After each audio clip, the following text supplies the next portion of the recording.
Hepinize yepyeni bir videoyla merhabalar arkadaşlar. Kanalıma hoş geldiniz. Bugün arkadaşlar sizlere nasıl diş ses yapılır onu göstereceğim arkadaşlar. Umarım beğenirsiniz. İlk olarak arkadaşlar Play Store'ya giriyoruz. Evet, açıldım.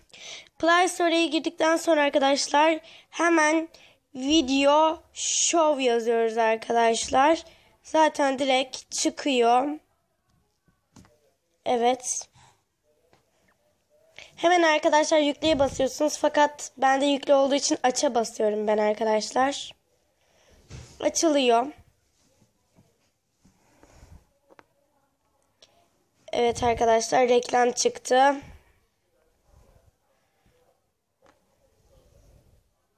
Açlaya basıyorum. Burada arkadaşlar video düzenle var arkadaşlar, gördüğünüz gibi. Hemen video düzenleye basıyorum. Allah, yanlış yere bastım.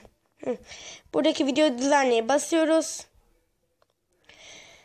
Burada arkadaşlar hepsi var. Video var, fotoğraf var. Siz eğer YouTube'a atmak için yapacaksanız videoya basın. İstediğiniz videoya tıklayın ve sonraki yazana basın arkadaşlar.